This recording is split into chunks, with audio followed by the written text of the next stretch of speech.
If Sundays are for lovers, then it means Tuesdays are for churchgoers.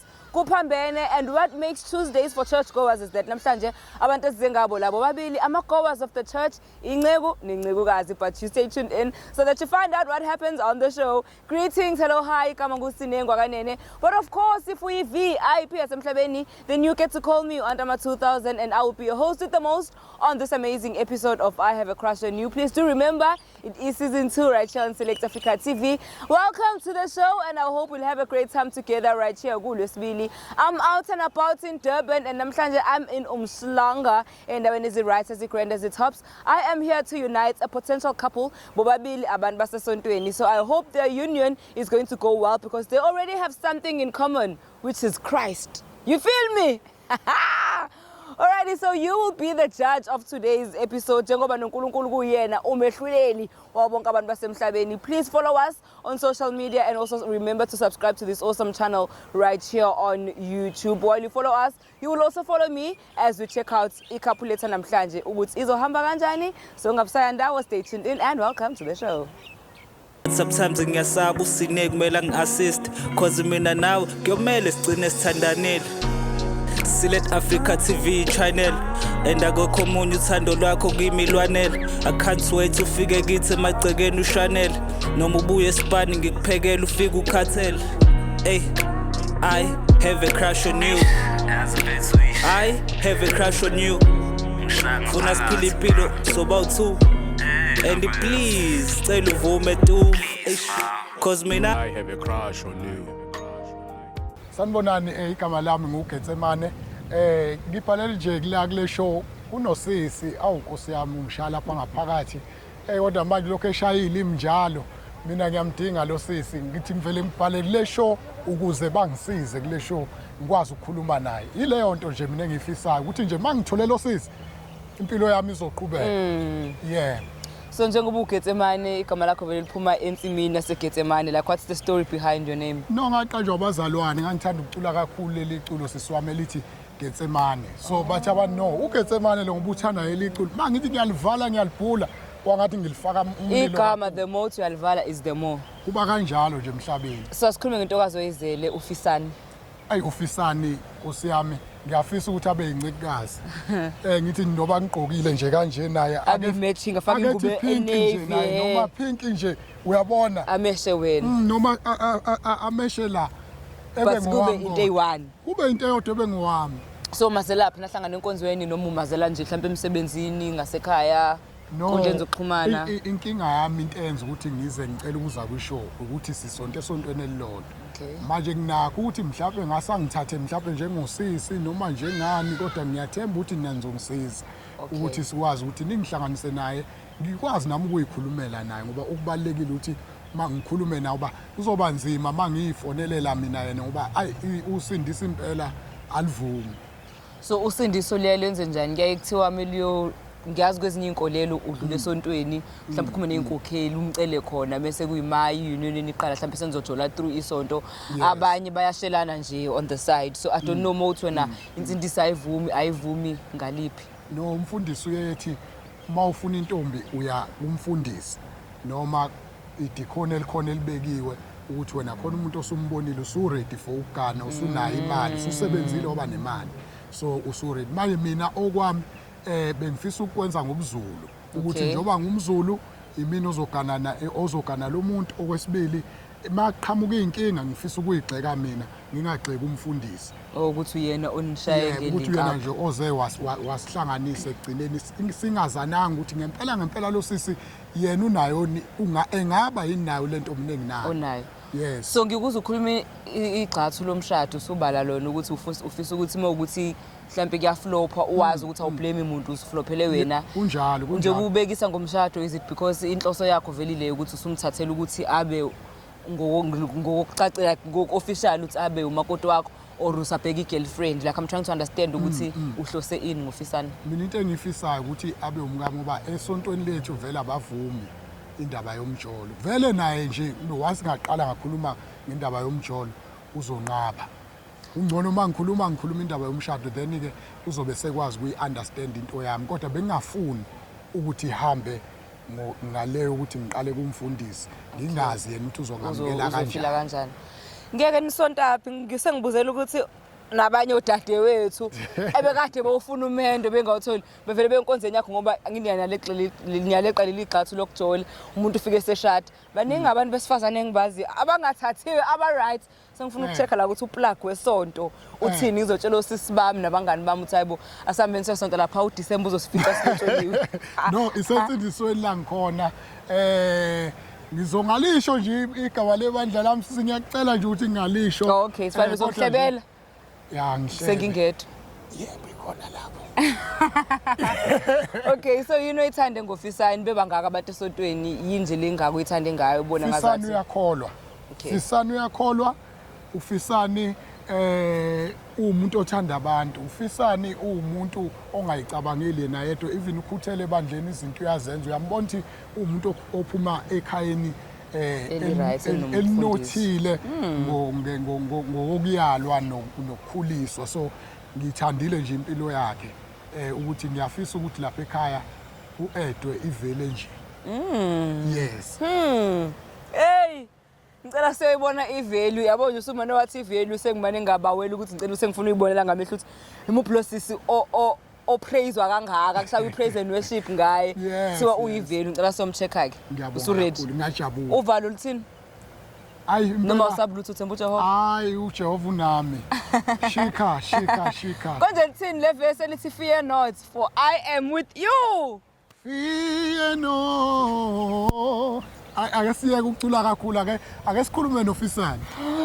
All right, while we check out Sufisani, please don't go anywhere. The only thing you can do njengamanje is to turn up the volume so that uzoyenza sure ukuthi uzwa kahle indlela ekumele uzwe ngayo.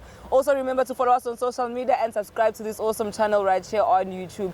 If you also want us to hook you up with somebody omthandayo, ufuna ubumngane wakhe or ufuna ukusebenzisana naye, don't remember to write to us on the email address down below. But for now, so check out Sufisani obhaleliwe ngoba wena usaphethwe kwababa ngithi usancane asambe sobona abantu abangasablutho ngoba phethe uJehova. Amen. Ngoba ungibona ke ngihleli nayo i-value added tax. I'm talking about none other than uFisani. How you doing? Ngiyaphila njani? Ngiyaphilaza nomoya phansi and mina ngileki phezulu ngiyabhabha ngisemoyeni sawubona.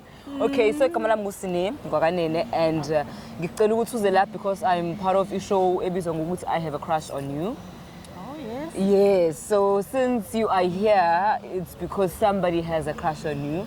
Ucelile ukuthi sikulethe la so that ezokwazi ukuthi akhulume nawe. Uzozikhulumela yena. I'm just here to like link you guys up together. So njoba ngithi sihleli nevalue is because ngimbuzile ukuthi uthandani ngawe and he said you are a woman of value. Umuntu oyiphethe kahle and unga-add ivalue ekhaya kubo mangase kuthi uyakuthatha la ukuthi ube unkosikazi wakhe because that's what he wants hayi ukuthi ufuna umjolo right. So this is a person you know but I will not be revealing igama lakhe uzombona mawusumbona so kuzobe surprise kuwena okwamanje ngifuna nje ukukwazisa ukuthi into engikubizele yona la yini so that uzokwazi because when we called you you had no idea what you coming here on the show for yabo. So first of all can I just thank you for availing yourself even though ubungazi ukuthi uzeleni thola ukuthi sokupranka uthola ukuthi sokuscammer thola ukuthi uzotshontshwa nje awazi but you came so thank you so much for that. Now ngicela ukuchecka ukuthi unjani nje emoyeni, are you happy, are you nervous, are you excited, are you pissed, how are you? No ngithukile nje yeah because akekho ngimcabangayo nje. No, it's a good thing ukuthi akekho umcabangayo so that it becomes a proper surprise because if ukhona umcabangayo manje then it means by the time we reveal ukuthi who it is then maybe ngeke usayithola le element of surprise mawukuthi ubugese lo muntu okuyena. So that's fine. Now I want to check ukuthi before we even go further, what is your relationship status if you don't mind sharing? Are you taken, are you married, are you single? Because ngizama ukuthi ngisheshe ngibone ngisheshe ngimsave ubafu mekuukuthi off the hooks ngisheshe ngicima ama camera ngimthethe hayi bafo siyagoqa siyahamba semakhaya. No ngisingle. So are you actually looking for a partner or usarelaxile? Ngaze ngathini? Yeah, you're not looking but the partner is going to find you. Yeah. Uyivalue ngempela yazi ubeqinisile. Awubafuna abafana uyabalinda abafana befuna wena. Awufani nathi sihambe siyifaka. No, ngiyadlala. Okay, so I'll call out the guy I just want to check ukuthi when it comes to dating, what usually is your preference? Do you have physical type, or you are more attracted to personality umuntu ukuthi umuntu onjani noma uthanda ukuthi, because he did say umuntu okholwayo uma kukuthi lo muntu okulethe la akakholwa at all, noma uya mhlawumbe labantu abakholwayo but akasonti njalo usonto mekuthanda yena, would that be a deal breaker for you? What is your ideal type of husband? Kahle ngithanda umuntu okholwayo njengomuntu okholwayo, ngikholelwa kakhulu kumuntu othanda uNkulunkulu nothandazayo, engibonayo ukuthi singakwazi ukuqhubha impilo naye umuntu kanjalo. So uma ukuthi umuntu engimlethela nje akazi nokuthi umnyango wesonto ubhekephi, then it's a waste of time. Ngaba nzima kakhulu. Kosami kusethi ugayo right, uphethe kahle nempathu nemali uyasebenza uyakunakekela. Mengasonti nje for you it's a no. Ngasonti nje yabo nje ngendlela esifundise ngakhona enkonzweni ngikuyona. Dinga ukuthi le nkonzo engikuyona ngibe nomuntu, mangithola umuntu kuba umuntu ongaphansi kwenkonzo. Le ngikuyona ozokwazi ukunderstanda yonke into yasenkonzweni. Okay. Makuthi siyathandaza manje siyagoqa manje siyathandaza. Angabi nenkinga. So what if naye uyakholwa, but let's say for example usonto eyiyoni noma uyikatholika noma umluthela, would you want to convert kweyakhe inkolo noma ngamele yena aconvert to yours? Ngamele eze kweyami. Because you're the first lady. Oh yeah. Hashtag know your worth. Yes. Okay, so let's get the show started. I'll call him out and he'll join you. Maybe you'll get the shock of your life, maybe not, but we will find out.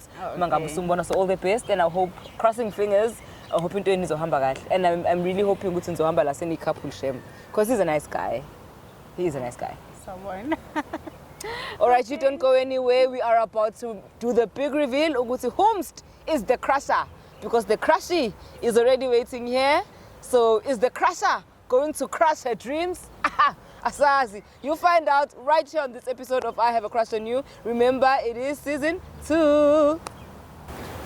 Sawubona sisi. Hawu unjani? Ngiyaphila. No, ngiyakwazi ukuthi ungazele enkonzweni. Enkonzweni lapha kumnandi kunje yasikhorasa senza yonke into sigxuma sishaya ilimi, kodwa ngithe nje angize kule show ngizokhuluma nje nawe kunento endisenhlizweni yami ebenifisa nje ukuthi mina nawe ekugcineni sigcina sihlanganisile. Yibo kanti wena ungibizela? Hayi mina impela uGetsemane. Mina ngiyazi I know ukuthi vele mhlawumbe unga expecteli ukuthi vele ke obvious ngoba phela into esuka kimi ngaphakathi ayikazi isuke kuwe ngaphakathi, kodwa ebengizofisa nje ukusho nje kafishane ukuthi bengifisa ukuthi ngikwenze umngami, kodwa bengathanda ukuthi ngiqhamuke ngalendlela yasenkonzweni. Uyabo kade ngakuthanda ukukuthanda, ngiyazi unaleyo mbuzo ukuthi kusukela nini, ngoba mina nawe siyaxhawulana siyasonta senza zonke izinto, but nje kade waba senhlizweni yami ngicathi uno 2 years ngikubuka nje ukuthi ngiyafisa ukuthi ube umngami, izinto nje ozenzayo zinalento ukuthi ekugcineni ngiyafisa ukuthi ube umngami. Hayibo. Ileyo nje engilethe nje la, akukho okunye nje.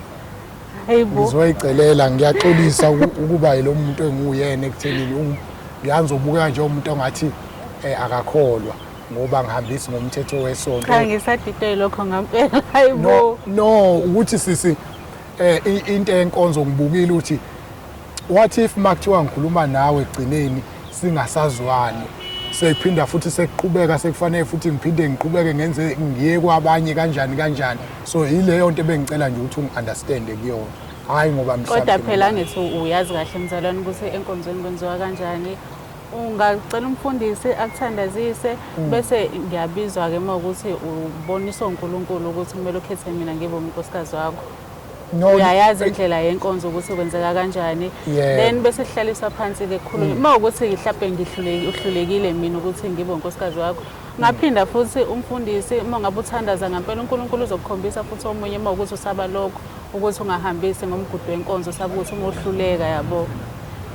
Hayi ngoba qamuke nje sewungibiza kanjena nje ngiyaxolisa khona, kodwa ke hayi ngoba mhlawumbe ngikusaba lokho kangako. I know ukuthi mina nawe samazulu, njoba samazulu ukhumbula ukuthi umZulu uyayethanda ukuthi ahloniphe isibongo sawomunye umuntu. So bengayivikeli mina ngedwa, bengivikela nawe esakhe isibongo nabazali bakho ukuthi into yami nawe isizokwaziwa abazalwane egcineni mengasaphumeleli sebeyangibona futhi abazalwane sengithatha omunye umuntu futhi wakwenye indawo abazali bakho bongibuka kanjani kodwa phela ngithi mzalwane uyazi ukuthi lonto ibizo bingaqali ngawe uma ukuthi mhlambe uhlulekile kumina usuthatha omunye izinto ezihlezi zenzeka lezi enkonzweni angithi nawe njengoba uthi ukuboniswe mina ukuthi kumele ngibe unkosikazi wakho angithi uthandazile uNkulunkulu wakukhombisa for 2 years ngibuka nje uhamba endleleni angithi-ke bekumele uhambe ngayo ke le ndlela leyo yokuthandaza kuqhubeka uhambe uye kumfundisi usho ukuthi uboniswani uNkulunkulu uboniswe mina ukuthi ngibe unkosikazi wakho ngiyakuzwa impela sisi ngiyaxolisa nje ukungena emadevini kodwa ke ngempela mina ngiserious ngalokho engisho mhlawumbe bengacela ukuthi mhlambe nawe uthandaze ngikuphe nje ithuba noma lokuthi uthandaze noma uconsiderishe ucabanga into engishilo kuwena kodwa ngicela ingayi kubefundisi ikihlale nje phakathi kwami nawe lento idinga idwe yimi nawe ngoba hayi mina siyangithusa kodwa lento mzalwane ngendlela osoqhamuka ngakhona nanokuthi lento ingayi kubafundisi kanti kuhamba kanjani ngomthetho wenkonzo ngoba yonke into kumele iqala ukuthi ithandazele kubonakala ukuthi ngempela isuka kuNkulunkulu ngempela yini umoya kaNkulunkulu yini lokuwona ngoba ngenzeka ukube uza kumina kanje mhlawumbe usetshenziswa usathane noma inkanuko yayibona lonto into ekanjalo kumele sithandazele iye nakubafundisi abafundisi beyithandazele kubonakala ukuthi into ekumele ukuthi iyenzeke kodwa ke mina ke ngithathe njengokuthi njengoba ungivumela nje ukuthi angiqale ngithandaze sekuyikho lokho ukuthi sekuqala khona lokho angisho kanjani ngiyazi ukuthi vele uzongithatha ubungithatha nje cha mina nje yabo njengoba usuke kanje kuyangithusa sekukunika esinye isithombe okungenzeka ukuthi sekukhona umoya okusebenzisayo uyazi ukuthi into ekanje zenzeka imoya kaSathane eminingi evukela ngisho abantu nje enkonzweni yikho ke sisicela ukuthi uthandaza ngokweqiniso yini yikho lapho ngithi ngicela ukuthi uthandaze oba mina lento ngicabangile for 2 years ngikubheka wena ungazi so ke nawe angeke ngize ngujaha ungathatha isikhathi sakho but mina wazi ukuthi ngiready noma ingane ungathi uyayisho njengamanje ngaqhuma ngihlale phezukwayo ngoba ngine show yakho ukuthi nje akekho omunye umuntu engimbonayo ngaphandle kwa kulo 2 years mina ngibone wena for effect ukuthi ngibone wena kulo 2 years kusho ukuthi ngempela nami nginesiqiniseko sokuthi ngempela umuntu engidinga ukuthi njengoba mina ngihlezi ngikubuka njengomzalwane nje sicula senza yonke into wena usubheke ezinye izinto nje usubona unkosikazi ingenxa ukuthi phela siyakholwa thina sobabili njoba sikholwa akufanele ngiveze impawu zongakholwa babe ngizonivela mangiqhamuka kanje kuwe ungabisayinaki into engishono engicelayo kuwena that's why ngivele ngakhetha ukuthi ngicele ukuthi bangilethe kuwe ngikwazi ukukhuluma nawe and mina ngifuna uqamba abantu noma athiwa namhlanje ngihamba uphikile noma uvumile kodwa into engijabulisayo ukuthi konke engikhulumile nawe futhi khona ama assignment amancane onginikeza wona ukuthi angihambe ngothandaza and khona into engishilo kuwe khona emqondweni ukuthi uzohamba uyocabanga nawe noma athiwa ungithembisa ukuthi uzocabanga yilokho nje mina ngikubongayo ukuthi njengamanje ngithe mangikhuluma nawe wangasukuma wahamba kodwa wangilalela ukuthi ngithini and wangagcina ngalokho wagcina waphinde wakhuluma nami wangiphendula ubune right ukuthi uthule kodwa ungiphendulile ngiyakubonga nje konke lokho nje bengicela ke nje isicelo sokugcina nci sokuthi nje ngicela nawe while ngithandaza nawe uthandaza ngalento engisho kodwa mzalwane ngiyakuzwa ngempela lokho kushoyo kodwa ngendlela esiqhamuka ngayo nangendlela oyihambise ngayo lento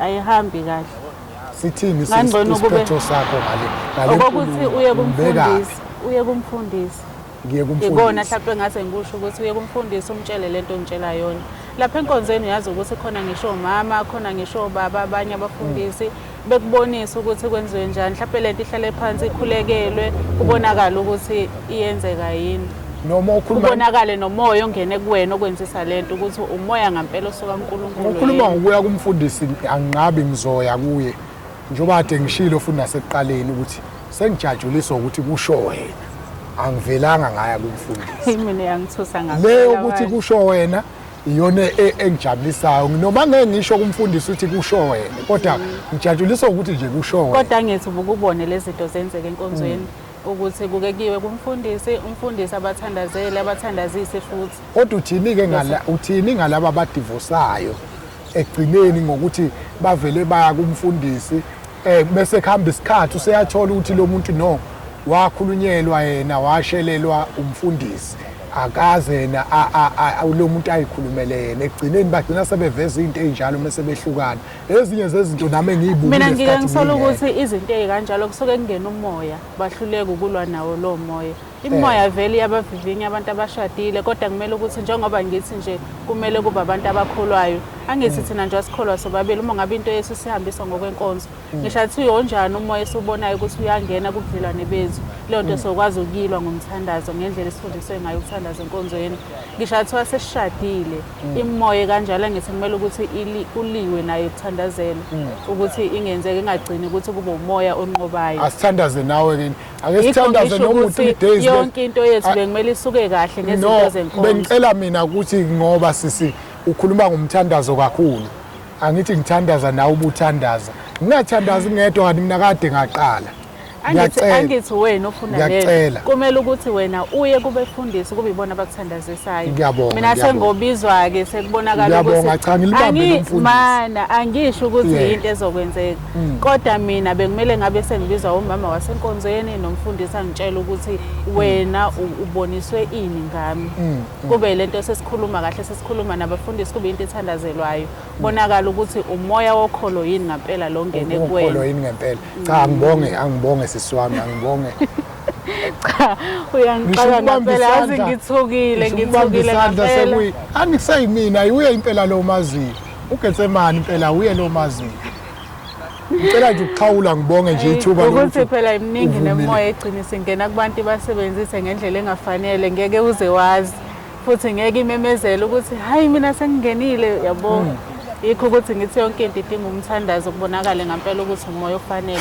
kaNkulunkulu kulungile ngiyabona ukuthi isandla ngizosithola ekuxhawula mase ngibuya kumfundisi ngiyavuma ngizoya kumfundisi ngikhulume naye and then konke ke sekosuka lapha but thank you for your time ukuthi uzile la sakhuluma nawe ngiyabonga kakhulu inkosi ayibusise kakhulu sisiwami ngiyabonga kakhulu thank you so much thank you okay ngicela ukunjoyina ke ngizocheck ukuthi kuhamba kanjani wetsala no hayi usisi yena unginikeza umzima uthi into yami ayiqale kubefundisi kodwa ke angifuna ukuqamba amanga mina kungijabulisile ukuza kwakhe kwishow athi mesefikile aphinde angasuka ahambe akhombisa ukuthi nje nakazwani nalento kuba yena uyayibona lonto le nanokuthi nje anginike direction athi yana kubefundisi leyo nto nginika something nyana noma yena engafuni ukuthi ngisho ukuthi nginika something nyana kodwa nje iyangijabulisa leyo mvumo ukuthi hambe kubefundisi ngiba naleyo nto ukuthi ushilo wathi angiye so hayi nyaya nakubonisa ukuthi kusho ukuthi mangase kuthi uyayiphakamela lento uyenze ngendlela right for effect ukuthi kusho yena ngivela ngayiyela leyo nto engijabule noma ngeke ngisho umfundisi ukuthi kusho yena but ngijatshuliswa ukuthi useyazi kunokuthi angazi what if umfundisi uyabuka la bathemofika balifundisa yena lo wakwi YouTube wena hayi kodwa zohamba ngayo ufiye nothi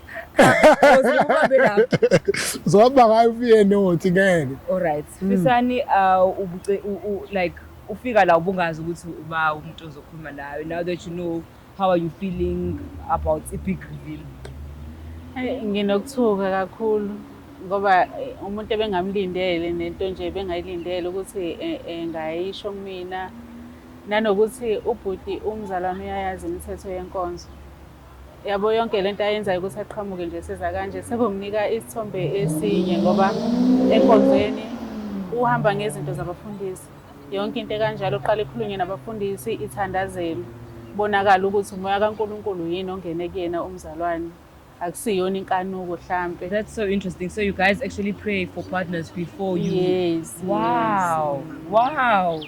How umuntu ufunda zazi. So okay, kodwa ngifuna ukubuza ukuthini. Oh, now I remember. So since you are saying azange enze izinto ngendlela right for you, did you actually speak about that? Utholile kuyena ukuthi why he chose the route as ngayo as opposed to actually going to church? Ayocela kumfundisi. Have you guys ironed that out? Yeah, ngeke ngathi ukuchaza Nkosi yami, ngiyaxolisa ukungena emadevini kodwa ngeke ngathi ukuchaza ngamchazela ukuthi no ngenzela ukuthi lento ngihloniphe isibongo sakhe ngoba phela thina samaZulu. So njoba singamaZulu asikhohliwe noma sikholwa ukuthi isibongo somuntu uyasihlonipha kakhulukazi lo muntu uyamthanda usenhlizweni yakho uyayuhlonipha abazali bakhe. So ngibonile ukuthi mhlawumbe makuthiwa ngiqala kuyena engimenza abe ngokuqala owazi lento ukuthi uyayivala noma iye phambili. Mhlawumbe kungangcono kunokuthi uvele ngi-expose nje into yakhe. Mhlawumbe akahambisani ngisho ukuhambisana naye. Ngibona ngathi isibongo sakhe ngobe sengisidelelile lapho ngimchazelile mhlawumbe kanjalo. Okay. Yakwanelisa impendulo. Yeah. Akufani. So do you think, okay, let alone ukuthi ke he chose this route to approach you and yabo eqaleni sithima sikhuluma what you're looking for someone omaziyo uJehova usontayo uthandazayo. This is the guy who got to describe. Do you think if let's say akakulethanga la bisho udlule kubafundisi iqala, would he be your ideal kind of guy?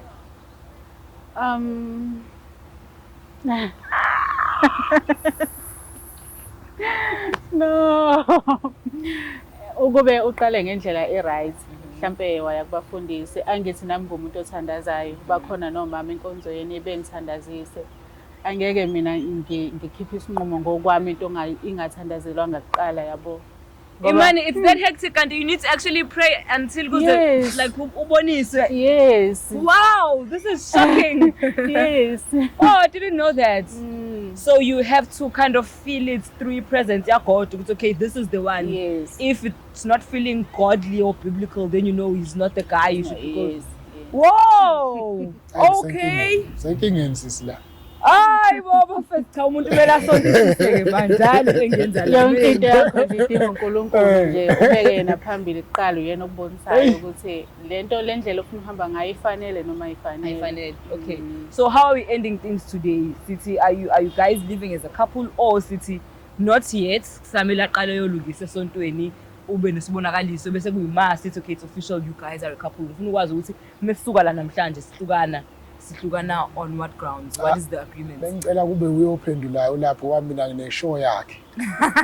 Ukuthi yena and nosumbonile emthandazweni wafikana ngephupho nesiqiniseko nje ubuhle la uyazi ukuthi umuntu wakho. Yena ongibuyisela entabeni kuyothandaza mina nje kodwa ngine-show yakhe. Yes. Okay, danko. Cela ukuzwa ngayo. Njengoba ngishilo mina ukuthi yonke into kumele ihambe ngomkhuleko. Okay. Angeke ngithi uma ngabe seyile kubafundisi kuzobe seku right. Kumele ukuthi nami ngijule ngikuthandazele lokho ngibone ukuthi uNkulunkulu uyangibonisa yini ukuthi kufanele. Do you think you are ready? You're in a phase in your life where you're actually ready to take that step? Because ushilo ukuthi inhloso zakhe ngawe ufuna ukukushada akazi nje ukuzodlala ama games. So makuthiwa uyaya ke uyokhuleka and uNkulunkulu yakubonisa ukuthi yes he is the one. Are you ready for that next step? It's okay now I'm somebody's honey. Okay, actually Ngicela ngawuphendula umbuzo. Ngiyabona mina sengikhuluma ngazathi ngikhuluma ngithi asemahlabheni sengithi honey. My God. Yeah, oh my God. Ngibe ngisho umama ohloniphekile. Oh, nje uthanda ungixolele bandla ngisho manje ngithi okay so ngikuthi mangikhuluma ngithi they're tripping, you know what I'm saying? Kuba khona leyo nto. You know. Okay, no, thank you so much for your time. Thank you for ukuthi umphile indlebe wangamphoqa wamlalela ukuthi uzothini even though he didn't do things the way you wanted him to do them, but ngiyabonga ukuthi azange umbukanise nabantu la ku TV azange umphoxe. You were nice and matured about it. So on behalf of the team and him ngiyambongela ngaloko. And then ngiyabonga na ukuthi ukwazile ukuthi ukhipheke at least manje usune direction ukuthi okay kusuka la sithatha mapha ama steps ukuya phambili. Awusafani nomuntu othi hey bekumele ngimtshele ukube ngimtshelile, you know, wena uzizwa kanjani ukuthi usu Hayi ngijabulile impela ukuthi awuqhamanga uImawu. and ubungafiki uImawu. Siyabonga kakhulu ngiyajabula nami sisi umqamba manje. No, thank you so much. You guys would make a great couple. Mangase kuthi uNkulunkulu uyayiblessa iunion yenu. Angisho ukuthi ngithina, I'm just putting it out there. Ngiyanishiya ke njengamanje and you sort out into zenu. Okay. Thank you so much. Thank you. Ethe namhlanje ngizwe imnandi ihamba kahle kakhulu yonke into nje ngiyibonishelele ihamba kahle. Idate namhlanje ngasho ukuthi kuhambe kahle noma kade kuyinto ebengayilindele. Ilokho nje. Into engithande kakhulu ngofisani namhlanje ukuthi ufikile kwishow. Wafika wakhuluma nami akangayiqhenya yonke into angiphendule ngayo be clear and clean ukuthi kwenzakalani. Into engiyithandile ngoGetsemane ukuthi ube nalo iqiniso lokuthi akukhuluma into ahleze engibukela ngayo enkonzweni mhlawumbe engayisho kodwa ukuthi-ke akayenzanga ngendlela eqondile ngendlela okwenzeka ngayo enkonzweni. Mhlawumbe into engathi angiyithandanga ileze bengayi-expectile zokuthi kungaphumeleli isicelo sami. Yona nto kuphela nje mina engayithandanga ngoba sengijahile le ntokazi ukuthi ngempela ngiyithathe ibe umkami kade le mali ihlezi ayihambi yekubo. Into engayithandanga ngoGetsemane ukuthi angizwani nama-surprise. Yeah. Bathi uyabuka umfundisi kaFisani njengamanje into engafisa nje ukuthi ayazi ukuthi ngimisele ngoFisani angifisa ukudlala ngaye ngiyamdinga and ngicela angilekelele ngokweqiniso ukuthi ngempela ngimthola uFisani. Into engithanda ukisho kuGetsemane njengamanje ukuthi ngicela enze izinto ngendlela okwenziwa ngazo enkonzweni ngoba naye umzalwane sinaye enkonzweni uGetsemane uyazi ukuthi kwenziwa kanjani. Angathathi ahambise imizwa kuqala phambili akhohlwe izinto esifundiswa zona enkonzweni esenza ngazo. Engathanda ukusho kuFisani njengamanje ukuthi Fisani ngiyacela ukuthi uzame enhlizweni yakho Nkosi yami mawukuthi sekugcwele endlini yasenhlizweni yakho noma usungangifaka lapha ebathroom ngingene khona ngoba uyadingeka impela uyadingeka koGetsemane impela ngifuna ukuqamba amanga. Izinto engathanda ukuzisho kubafundisi nethimba lasesontweni ukuthi kumele beqinise ngendaba yemithetho ekhanjwa ngayo esontweni. Every day, love wins every day because God is good all the time. All the time. God is good. One heart, one leg.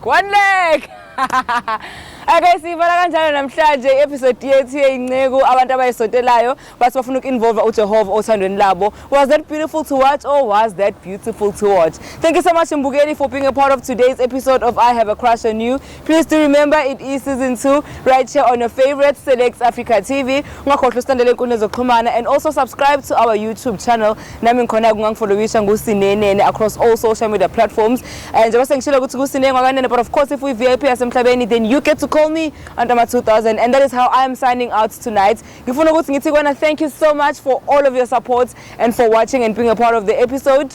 Good night. Mangabe nawe khona umuntu othanda ukuthi kuhlanganise naye wasesontweni ngisho kuthi umthole ethaveni ke it's okay. Sinomsebenzi wethu ukuthi sinilike up. Sibhalela on the email address down below. And then sowazi ukuthi sikusorte out ngoba Select Africa TV now uyazi ukuthi izokusetha okwamanje. Good night. Happy Tuesday.